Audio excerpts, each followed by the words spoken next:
परमात्मा की मंदिर में करने की विधि चैत्यवंदन भाष्य के द्वारा हम सीख रहे हैं।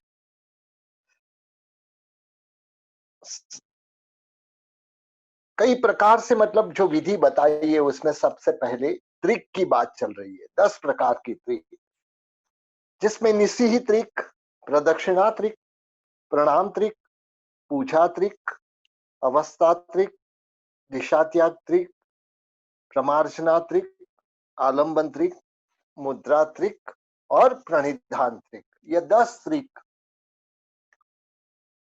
और 10 त्रिक में मतलब पहली निसीही त्रिक हमने मतलब पहले दूसरी क्लास में की है। इसके बाद में प्रदक्षिणा त्रिक भी हो गई। इसके बाद में प्रणाम त्रिक। निसीही त्रिक में 3 जगह पे निसीही बोलनी, पहली अग्र द्वार पे, फिर मध्य में और तीसरी चैत्यवंदन के पहले। प्रदक्षिणा 3 प्रदक्षिणा भव भ्रमण निवारण हेतु और दर्शन ज्ञान चारित्र की प्राप्ति हेतु 3 प्रदक्षिणा। 3 प्रकार के प्रणाम, अंजलिबद्ध प्रणाम, परमात्मा को दर्शन होते ही 2 हाथ जोड़ के कपाल पे अंजलि लगा के नमस्कार करना, वह अंजलि। अर्धवनत यानी आधा झुक के प्रणाम करना, मतलब वह अर्धवनत प्रणाम। और 5 अंगों को मतलब जमीन में छुए ऐसे मतलब प्रणाम करना, वह पंचांग प्रणिपात। इसके बाद में चौथी त्रिक है पूजा त्रिक। यहाँ पूजा त्रिक के बारे में 3 प्रकार की पूजा है, अंग पूजा, अग्र पूजा और भाव पूजा। अंग पूजा यानी परमात्मा के अंग पे जो होती है, मतलब वह पूजा अंग पूजा है। अंग अग्र पूजा यानी जो दूर रह के करनी है, मतलब वह अग्र पूजा। और भाव पूजा यानी हमारे भावों को व्यक्त करना जो पूजा होती है, वह भाव पूजा। तो यहाँ गए क्लास में हमने मतलब 9 अंग पूजा के दुहे लिए थे। मतलब आज यही पूजा के द्वारा, अष्ट प्रकारी पूजा की दुहे के द्वारा हम मतलब उसको समझने की कोशिश करेंगे। सबसे पहली पूजा है जड़ पूजा। ऐसे तो मतलब चंदन पूजा में मतलब 9 अंग पूजा के आगे, लेकिन रिविजन के रूप में हम करेंगे। मतलब जड़ पूजा झुकते करो मेल अनादि विनाश, जड़ पूजा फल मुझ जो मांगो इम प्रभु पास। परमात्मा को जड़ पूजा करते वक्त मतलब यही मन में इच्छा रखनी है, मतलब मेल अनादि विनाश यानी अनादि काल का मेरा मेल चला जाए और जड़ पूजा का फल मुझे मिले, यही परमात्मा से प्रार्थना कर रहे। इसके बाद में पानी का कलश के वक्त ज्ञान कलश भरी आत्मा समता रस भरपूर, श्री जिननी नवरावता कर्म थाई चकचूर। ज्ञान रूपी कलश मेरे हाथ में है, समता रस भरपूर, और इसमें मतलब समता का रस भरपूर है। परमात्मा को नवराने से कर्म थाई चकचूर, मेरी कर्म सब चकचूर हो जाए। इस तरह से परमात्मा का अभिषेक करने के बावजूद परमात्मा को शुद्ध कपड़े से 3 अंगुष्ठा करना है। इसके बाद में शीतल गुण छीमा रहो, शीतल प्रभु मुख रंग, आत्म शीतल करवा भणी, पूछो अरिहा अंग। तो ऐसे अरिहा अंग के पूजा करते वक्त मतलब बरास पूजा, केसर पूजा के द्वारा 9 अंग से मतलब परमात्मा की पूजा, जो 9 अंग पूजा के दुए हमने मतलब गए क्लास में लिए थे। अभी आगे बढ़ते मतलब पुष्प पूजा। सुरभि अखंड कुसुमग्रही, पूजो गत संताप, सुमझंतु भव्य परे करिए समगित छा। यह पुष्प पूजा करते वक्त परमात्मा को सबसे पहले पुष्प कैसे रहने चाहिए इसकी बात बताए। सुरभि यानी जो सुगंधी होने चाहिए, अखंड यानी जो पूरे मतलब अखंड खंडित नहीं होने चाहिए। ऐसे सुरभि अखंड कुसुमग्रही, पुष्प लेके मतलब पूछो गत संताप। ये पुष्प पूजा से हमारे संताप दूर हो जाते हैं। सुमझंतु भव्यज परे करिए समिकित छाप। और जो ये फूल के जीव जो परमात्मा पे चढ़ते हैं, मतलब वह जीव को भी मतलब एक यह समकित थारी है, मतलब ऐसी मतलब उनको छाप होती है। तो ऐसे हमारे में भी यह सम्यक्त्व आए, ऐसी भावना से पुष्प पूजा हमारे में जो दुर्गंध है, मतलब मिथ्यात्व रूपी दुर्गंध दुर्गंध दूर हो जाए और समकित रूप सुगंध आए, ऐसी भावना से परमात्मा की पुष्प पूजा करनी है। इसके बाद में धूप पूजा। ध्यान घटा प्रगटाविये वाम नयन छिन धूप, मिच्छत दुर्गंध दूर टले प्रगटे आत्म स्वरूप। हे प्रभु, जैसे ये धूप घटा ऊर्ध्वगमन कर रही है, मतलब धूप की जो धुआं है, मतलब वह ऊर्ध्वगमन कर रहा है, मतलब वैसे ही ऊर्ध्व गति जो आत्मा का वास्तविक स्वभाव है, आत्मा का स्वभाव ऊपर जाने का है, मतलब वास्तविक स्वभाव, मुझे वह शीघ्र प्राप्त हो, मतलब और मिच्छत दुर्गंध दूरे टले प्रगटे आत्म स्वरूप, मिथ्यात्व रूपी दुर्गंध दूर हो जाए और मेरा आत्मा का सही स्वरूप प्रकट होए। इस तरह से मतलब यह धूप पूजा गभारे के बाहर आके करनी है, मतलब और प्रभु की दाई बाई और खड़े रखे करनी है, मतलब यानी धूप पूजा हमेशा मतलब परमात्मा के लेफ्ट साइड से करनी है, मतलब तो इस तरह से यह धूप पूजा के बाद में दीपक पूजा। द्रव्य दीप सुविवेक थी करता दुख होए फो, भाव प्रदीप प्रकट हुए भासित लोकालोक। द्रव्य दीप सुविवेक थी, यह में कैसा द्रव्य दीप, द्रव्य दीपक है, मतलब यह तो जो घी वाट वगैरह से चलता है वह द्रव्य दीपक है। करता दुख होए फूक, दुख जिससे मतलब नाश हो जाता है, जैसे मतलब दीवा प्रकाश रहता है, मतलब अंधकार का नाश करता है, ऐसे हमारे दुख भी इससे मतलब दूर हो जाते हैं। भाव प्रदीप प्रकट हुए भाषित लोकालो, और भाव प्रदीप अंतर में मतलब केवल ज्ञान रूपी दीपक प्रकट होता है, भाषित लोकालोक जिसके द्वारा लोकालोक जान सकते हैं, मतलब ऐसे मतलब केवल ज्ञान। एक एक दोहा मतलब जो बनाए हैं हमारे पूर्वाचार्यों ने, इतने भाव भरे, यदि इसका भाव का चिंतन करें तो हमारी पूजा सफल होती है, मतलब तो इस तरह से मतलब हमारे अंदर मतलब ज्ञान रूपी दीपक को प्रकट करना है, मतलब तो इसके लिए मतलब मैं यह दीपक पूजा कर रहा हूँ। और दीपक पूजा परमात्मा की छमनी ओर, यानी मतलब भगवान की छमनी ओर से मतलब करनी है। तो इस तरह से दीपक पूजा के बाद में अक्षत पूजा, यह सब मतलब जैसे कि अंग पूजा, परमात्मा की चरण पूजा, चंदन पूजा, पुष्प पूजा, यह अंग पूजा, परमात्मा के अंग पे पूजा की। इसके बाद में अग्र पूजा, यानी परमात्मा से दूर रखी, धूप पूजा, दीप पूजा, अभी जो अक्षत नैवेद्य और फल, मतलब यह सब पूजा मतलब अग्र पूजा है। तो इस तरह से शुद्ध अखंड अक्षत ग्रही नंदावर्त विशाल, पुरी प्रभु सन्मुख रही ताड़ी सकल जंजाल। शुद्ध अखंड अक्षत ग्रही, शुद्ध यानी शुद्ध, अखंड यानी पूरे, मतलब अक्षत ग्रही यानी अक्षत को लेके, मतलब नंदावर्त विशाल, विशाल ऐसे नंदावर्त करना चाहिए। परमात्मा के पास रोज हम बोलते हैं नंदावर्त, लेकिन हम इतना छोटा साथिया करते हैं, तो परमात्मा के पास तो नंदावर्त साथिया रोज करना चाहिए, क्योंकि ये साथिया चार गति का अंत कराने वाला है, मतलब चार गति, देव गति, मनुष्य गति, तिर्यंश गति, नरक गति, यह सारी गति में हम हमारी आत्मा अनादिकाल से संसार में परिभ्रमण कर रही है, और यह परिभ्रमण से दूर होना है। शुद्ध अखंड अक्षत गरी नंदावर्त विशाल, पूरी प्रभु सनम करे ताली सकल झंझार। भगवान के पास जब हम ये पुरते हैं, मतलब हमारी झंझार सब है मतलब दूर हो जाती है। आगे मतलब बोलते हैं दर्शन ज्ञान चारित्र ना आराधन थी सार, सिद्ध सिलानी ऊपरे हो मुझे वास का। यह दर्शन, ज्ञान और चारित्र, ये चारों गति संसार में हम जो परिभ्रमण कर रहे हैं, मतलब लेकिन दर्शन, ज्ञान और चारित्र, यानी सम्यक दर्शन, सम्यक ज्ञान और सम्यक चारित्र के द्वारा मेरी आत्मा को मतलब मुझे सिद्ध शिला पे पहुंचाना है, ऐसी भावना के द्वारा।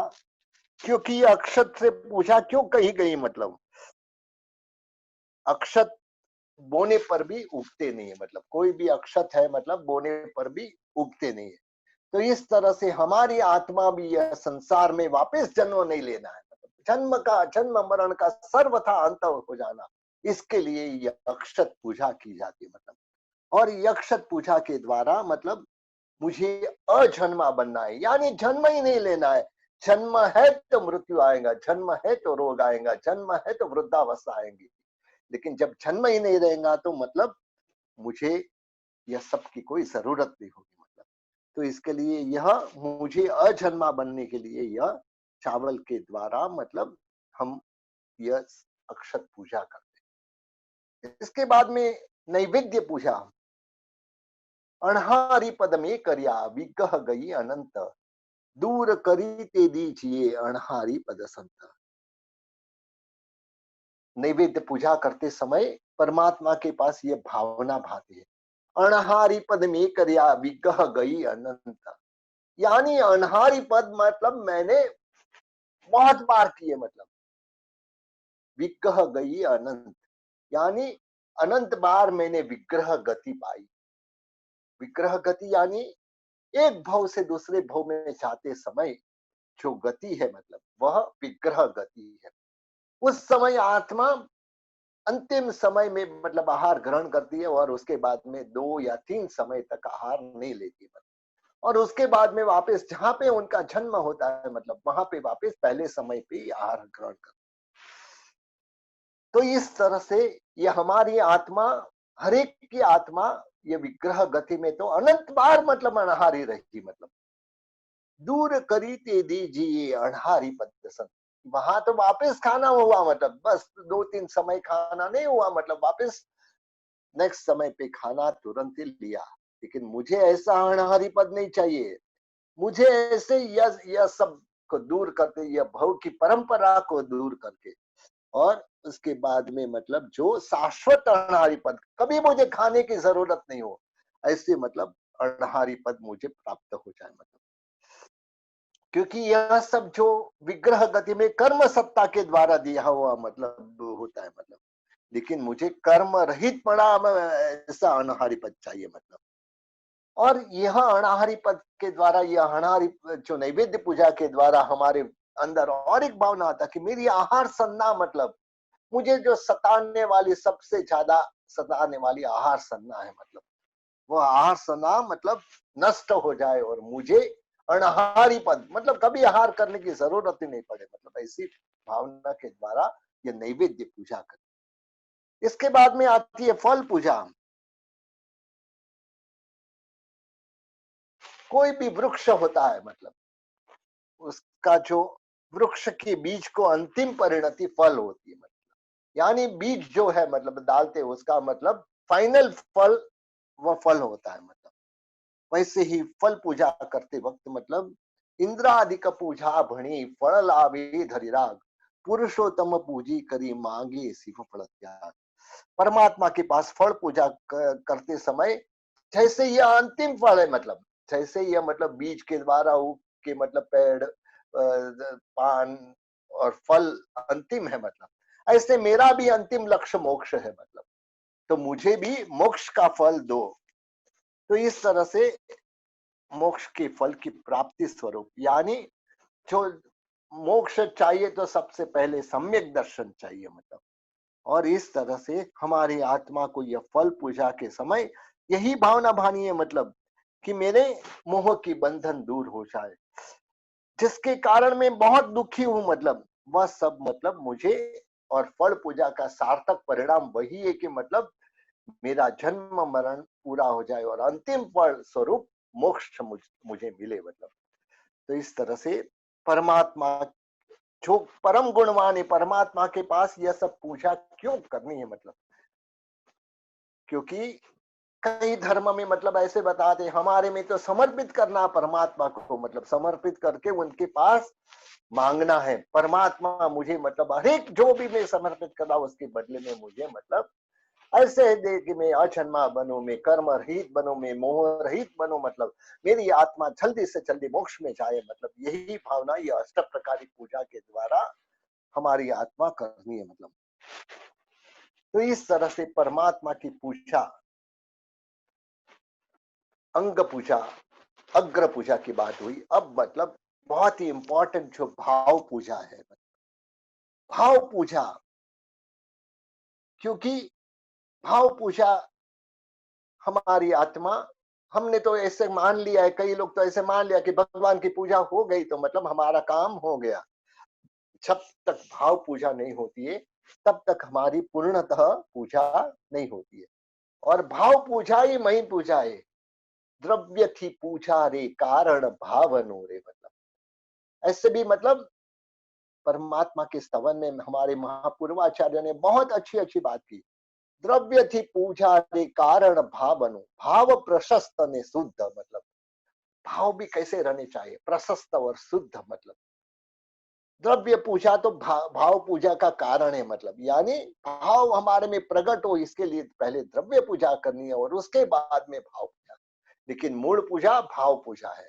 और भाव के द्वारा हमारी आत्मा यह जो हर एक ऐसे मतलब परमात्मा के विशिष्ट गुण को गाए, जिसके द्वारा मतलब भाव पूजा करने का कारण एक ही है, मतलब कि हे परमात्मा, जैसे आप मोक्ष में गए मतलब ऐसे मुझे भी मतलब मोक्ष में जाना है। मतलब छिन वर पूजा रे ते निज पूजना रे, प्रगटे अन्वय शक्ति।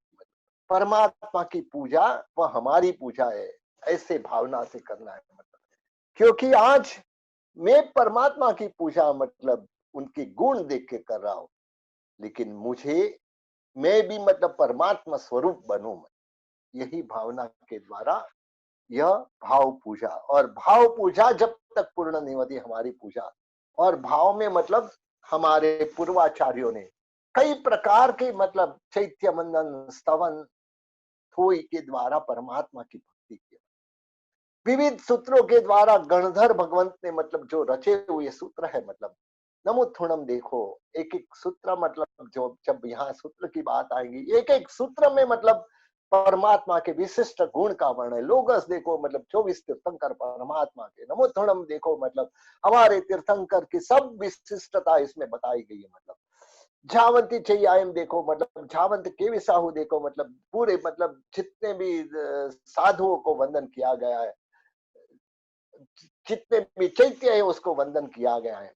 जय विराय के द्वारा हमारी आत्मा परमात्मा से मांग रही है, मतलब मांग रही है वह जो मांगनी के स्वरूप, मतलब यह जय विराय सूत्र। तो ऐसे एक एक सूत्र में मतलब ऐसे भाव भरे, मतलब और यही भाव पूजा सच्ची पूजा भाव पूजा है। मतलब और भाव पूजा के द्वारा हमारी आत्मा में जो भाव आते, जिसके लिए मतलब हमारी आत्मा भी सिद्ध स्वरूप बनती है। तो इसके लिए यह अंग पूजा, अग्र पूजा और भाव पूजा, ये तीन प्रकार की पूजा के द्वारा हमारी आत्मा को परमात्मा बनाना है। मतलब तो इस तरह से मतलब आगे की त्रिक की ओर बढ़ते, मतलब पांचवी त्रिक है अवस्था त्रिक। अवस्था त्रिक भाविज्य अवत्थतीयम पिंडत्थ पयत्थ रूअरयत्थ छौमत्थ केवलियम सिद्धंतम केवत सत्तो। यहाँ मतलब अवस्था यानी परमात्मा की तीन अवस्था भानी है। मतलब पिंडस्थ अवस्था, पदस्थ अवस्था और रूपातीत अवस्था, यानी रूप रहित अवस्था। अवस्था यानी क्या, पहले तो यह समझेंगे अवस्था यानी क्या। मतलब परमात्मा के जीवन की जो विशिष्ट घटना है, मतलब अष्ट प्रकारी पूजा पूर्ण करने के बाद भाव पूजा शुरू करने से पहले यह तीर्थंकर के जन्म से लेकर निर्वाण तक की मतलब जो अवस्था एक को भाने का कहा है। पिंडस्थ अवस्था में तीन वस्तु, परमात्मा का जन्म, परमात्मा का राज्य और परमात्मा की श्रवण अवस्था। पदस्थ अवस्था में मतलब केवल ज्ञान जो पाए उसके बाद की अवस्था, और रूपातीत अवस्था यानी जो सिद्धावस्था, यहाँ से सर्व कर्म का अक्षय करके मोक्ष में पधारे, मतलब वह अवस्था को भाना है। तो इस तरह से मतलब हमारी आत्मा जो जो पूजा करती है, मतलब पूजा करने के बाद हमको वापस वह अवस्था को भाना है। सबसे पहली है पिंडस्थ अवस्था। पिंडस्थ अवस्था में तीन कैटेगरी है, मतलब एक तो जन्मावस्था, दूसरा राज्यावस्था और तीसरा श्रमण अवस्था। इसको थोड़ा समझेंगे। मतलब जन्म से पूर्व तीर्थंकर परमात्मा जब माता के गर्भ में आते हैं, 14 महास्वप्न देखते हैं, मतलब उस समय सौधर्मेंद्र का आसन कंपायमान होता है। सौधर्मेंद्र मतलब नमुत्थुणम के द्वारा परमात्मा की स्तवना करते हैं, और जैसे ही जन्म होता है परमात्मा महासूर्य के समान मतलब प्रकाशमान होते हैं। परमात्मा तो एक जगह पे जन्म लिया, मतलब लेकिन उनका पुण्य प्रभाव पूरे मतलब 14 राजलोक में फैलता है। 56 दिक कुमारी का आसन कंपायमान होता है, मतलब और वह परमात्मा का जन्म महोत्सव करने के लिए हर्ष पूर्वक दौड़ती हुई आती है। जैसे ही दिक कुमारी का महोत्सव पूरा होता है उसके बाद में सौधर्मेंद्र का आसन कंपायमान होता है। वह भी मतलब परमात्मा की भक्ति के लिए 5 रूप लेके, मतलब परमात्मा को लेके खुद ही उठाता है। 5 रूप से मतलब परमात्मा की भक्ति करता हुआ परमात्मा को मेरु पर्वत पे लेके जाता है।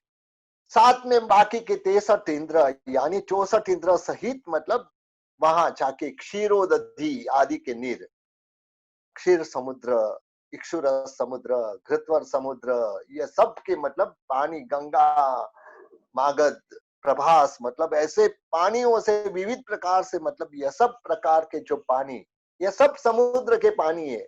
हम जो दूध का अभिषेक कर रहे हैं मतलब वह भी समुद्र, क्षीर समुद्र का पानी है। ऐसे मतलब हमको कल्पना करने के लिए मतलब करना है। तो ऐसे 64 इंद्रों के द्वारा परमात्मा को 1,60,00,000 कलशा से मतलब अभिषेक किया जाता है।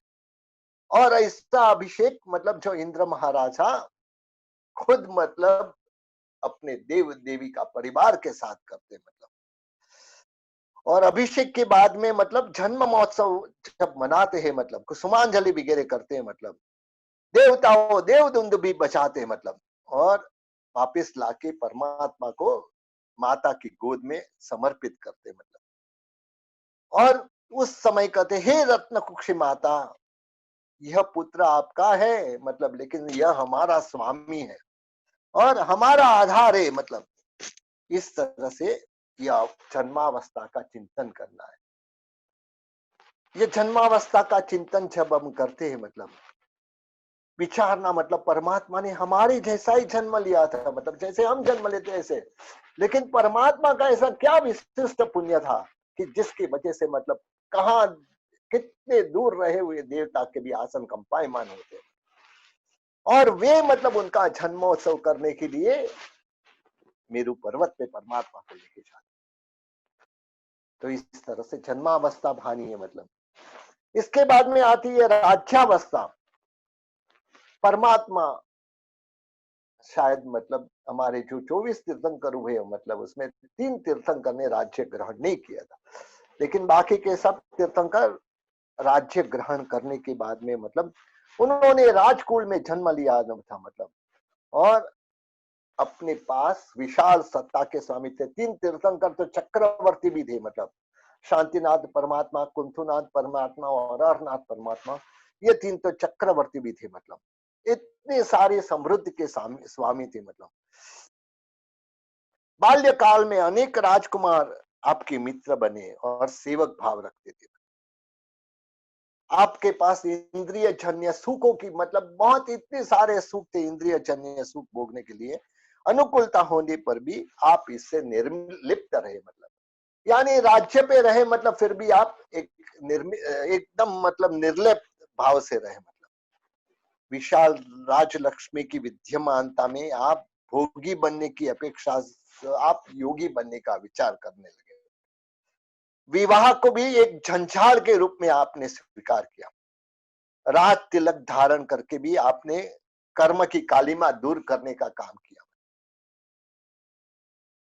तो इस तरह से युवावस्था में भी उत्कृष्ट वैराग्य प्राप्त करने वाले हे प्रभु, मतलब आपके चरण में सही में वंदन है। इस प्रकार से चिंतन करना चाहिए परमात्मा की राज्यावस्था पाने के लिए। इसके बाद में आती है तीसरी श्रवण अवस्था। राज्यावस्था के चिंतन के बाद प्रभु की श्रवण अवस्था का चिंतन करना। दीक्षा के अवसर के 1 साल के पहले 9 लोकांतिक देव आते हैं। परमात्मा को जय जय नंदा, जय जय भद्दा, मतलब आप जय हो, मतलब ऐसे करते हुए उनकी सेवा में उपस्थित होते हैं और हाथ जोड़ के विनती करते हैं, मतलब हे स्वामी आप बोध को पाओ, आप संयम धर्म का स्वीकार करो और कर्म क्षय करके केवल ज्ञान पाके शासन की स्थापना करो और आज से वर्षे दान देकर जगत का द्रव्य दारिद्र को दूर करो। और जैसे ही संयम मार्ग पे आगे बढ़ के मतलब परमात्मा की दीक्षा कल्याणक के लिए इंद्र महाराजा वगैरह 64 इंद्र महाराजा वगैरह दौड़ के आते हैं, मतलब विशाल पालकी की रचना करते हैं, मतलब और अपने ही कंधों पे मतलब परमात्मा को उठा के मतलब दीक्षा लेने के लिए जब जाते हैं, तब सर्व अलंकारों का त्याग करते हैं, पंचमुष्टि लोच करते हैं और सर्ववीरति धर्म का उस समय नमो सिद्धांत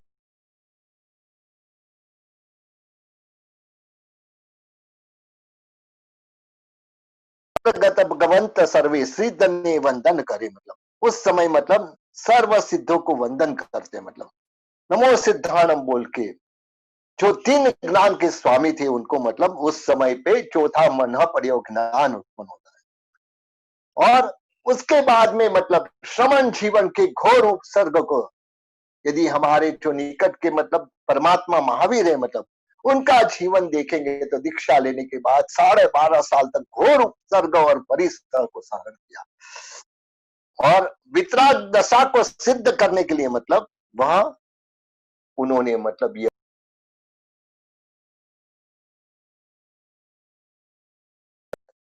जन्मावस्था, राज्य अवस्था और श्रमण अवस्था, ये 3 अवस्था मतलब जो पिंडस्थ अवस्था में आती।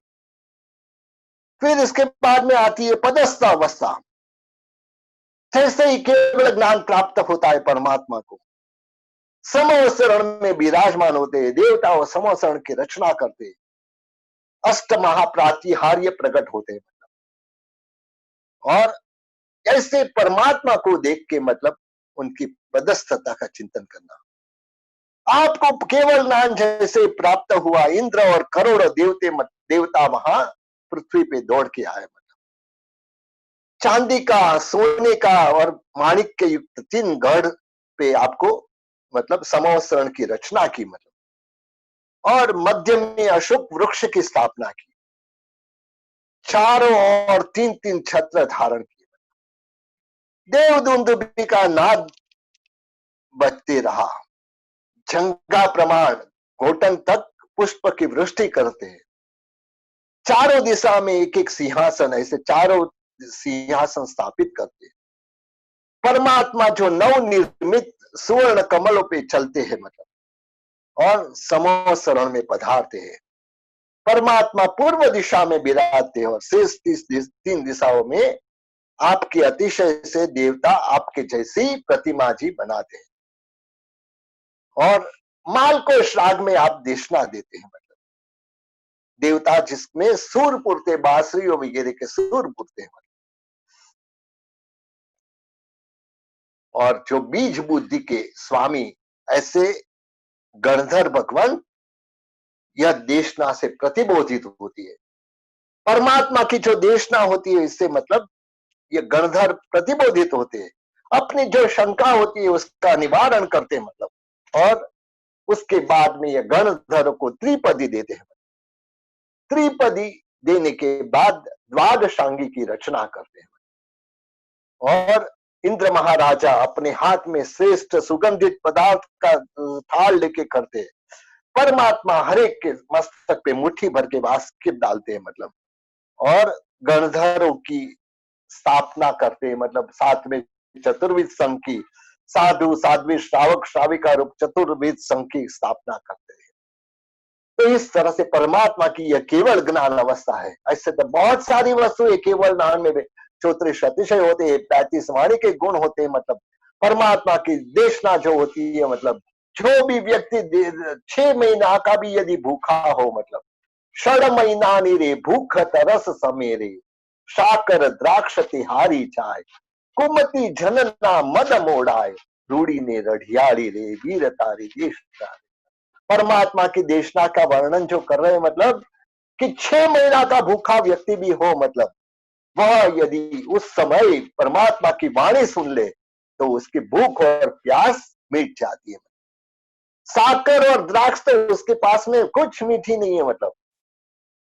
और यह परमात्मा की देशना के द्वारा जो कुमति लोग के मतलब, वह सब उनके संशय भी दूर हो जाते हैं। तो इस तरह से पहले मतलब पिंडस्थ अवस्था में जन्म, राज्य और श्रमण अवस्था को पाना, इसके बाद में पदस्थ अवस्था में मतलब केवल ज्ञान के बाद जो उनकी अवस्था है मतलब, 64 इंद्र जिसकी सेवा में रहते मतलब, ऐसी अवस्था को पाना है। और इसके बाद में अंतिम अवस्था, तीसरी अवस्था है रूपातीत अवस्था। प्रभु की ध्यान मुद्रा, कौशक मुद्रा में देख के मतलब रूपातीत अवस्था का चिंतन करना है।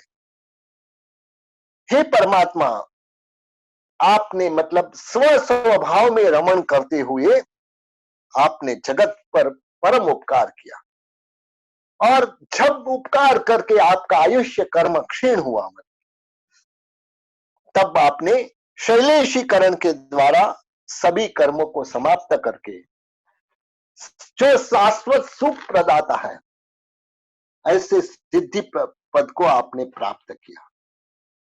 आप निरंजन बने मतलब आप रूपातीत बने, निराकार स्वरूप को आपने प्राप्त किया, और शादी अनंत काल तक वहां अक्षय सुख में आप लीन हो जाएंगे। तो इस तरह से मतलब परमात्मा की यह 3 अवस्था को भाना है मतलब, एक एक अवस्था में मतलब परमात्मा की गुण की विशिष्टता को मतलब, क्योंकि जो परमात्मा जन्म लिया तब हमारे जैसे ही बालक थे, लेकिन उनमें और हममें फर्क क्या है मतलब, यही डिफरेंस मतलब यह 3 अवस्था में भाना है। और यही अवस्था के द्वारा हमारी आत्मा यह सिद्ध अवस्था को पा सकती है। तो इस तरह से यहां मतलब ये 3 प्रकार की अवस्था त्रिक, 5वीं जो त्रिक थी अवस्था त्रिक, उससे आगे बढ़ते हुए छठी त्रिक की ओर जाते हैं मतलब। छठी त्रिक के दिशा त्याग त्रिक।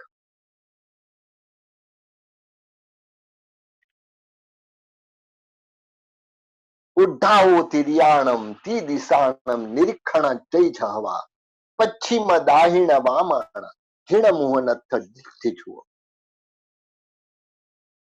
चैत्य बंधन प्रारंभ करने के पूर्व परमात्मा जिस दिशा पे विराजमान होते हैं उसके अतिरिक्त बाकी की दिशाओं का त्याग करना है मतलब, यानी इसको दिशा त्याग त्रिक कहते हैं मतलब। 3 दिशा में देखने का त्याग करना, हमारा परमात्मा के प्रति किस तरह से हमारा कंसंट्रेशन है मतलब, और हम परमात्मा पे कंसंट्रेट हुए, इसके लिए ये 3 दिशा का देखने का त्याग।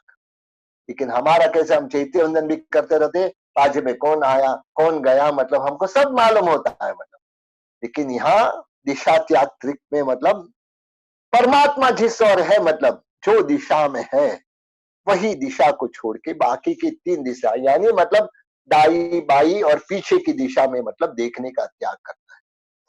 और जिसके द्वारा हमारे को मतलब चित्त की स्थिरता प्राप्त होती है। और चित्त की स्थिरता जब आती है तब हमारे में मतलब परमात्मा के गुणों के प्रति एकाग्रता आती है मतलब, और तल्लीनता बढ़ती है मतलब।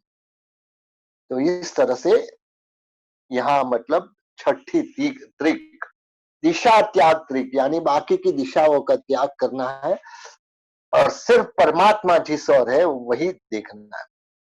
इसके बाद में आती है प्रमार्जना त्रिक, सातवीं त्रिक है प्रमार्जना त्रिक। भूमि की प्रमार्जना, हाथ पांव की प्रमार्जना और मस्तक की प्रमार्जना। वैसे चैत्य वंदन प्राप्त करने पुनः अपने मतलब जो खेस या दुपट्टे से मतलब भूमि को 3 बार पूजना चाहिए मतलब। वह उपयोग पूर्वक, प्र यानी उपयोग पूर्वक, मार्जना यानी पूछना अर्थात साफ करना मतलब।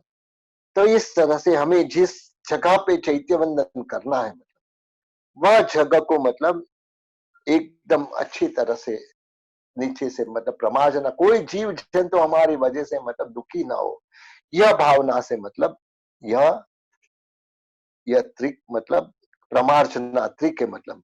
और छैना का पालन, छैना हमारा मुख्य धर्म है, छैना का पालन बहुत अच्छी तरह से हो, इसके लिए यह प्रमार्जना त्रिक है मतलब। इसके बाद में 8वीं आती है आलम्बन त्रिक, 9वीं है मुद्रा त्रिक। तो इस तरह से मतलब, और 10वीं है मतलब प्रणिधान त्रिक।